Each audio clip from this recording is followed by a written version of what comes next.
Hey Shooby Doodlers, how are you doing? Well, today I'm going to show you how to draw one of these polypropylene bucket stacking chairs, the kind you find in town halls and canteens, things like that. It's actually not a very easy thing to draw, so let's plan it out and let's work out what's going on here.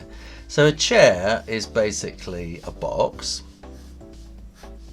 So if we draw a box like that, so we've got a diamond shape here, and then these are two more kind of diamond shapes here. Bring that line down there, that will be parallel up there, and that will be parallel up there. So in fact they're diamonds, they're parallelograms. So let's bring that line straight up there and continue that line straight up there. And now you can see there is basically a chair.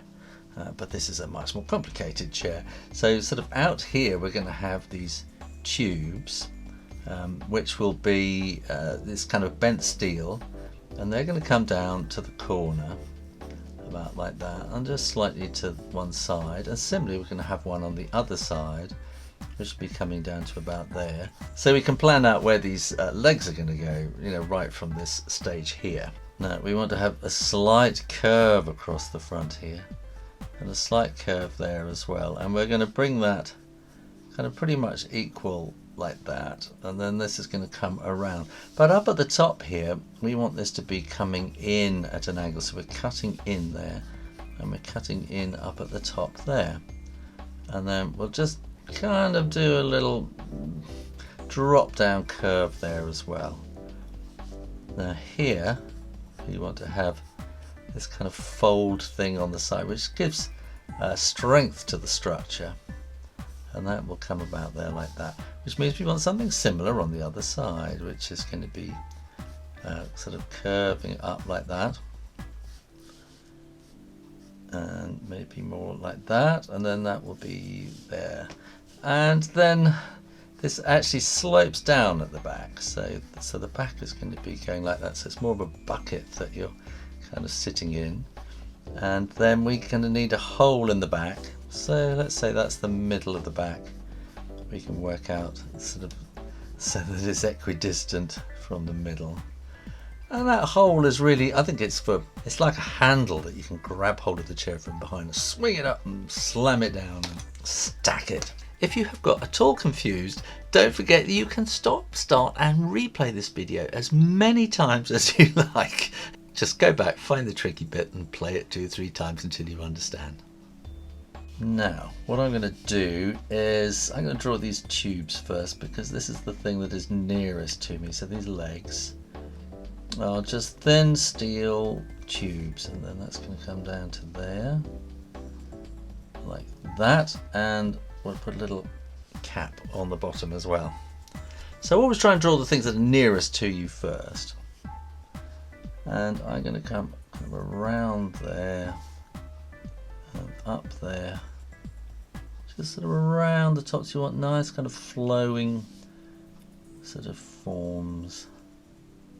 That will come around there, and this will come along like that.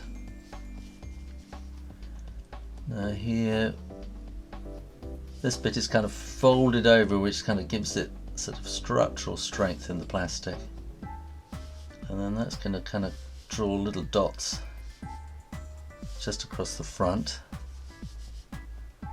and then we want to draw this hole in the back there like that, and then all we really want to do is just something like that. Don't draw any more or else it's going to get really complicated and messy. Sort of simplicity is going to be the thing that wins out here, and let's draw that leg in there too. Now when you are absolutely sure that the ink is dry, then you can erase those pencil lines, as long as you hadn't pressed too hard in the first place, in which case you're probably having a bit of trouble right now. And next time, don't press so hard. Yes, Shoo.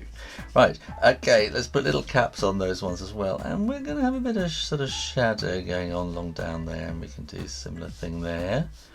And we want some cross struts going in there like that, and they'll have a bit of shadow on them there.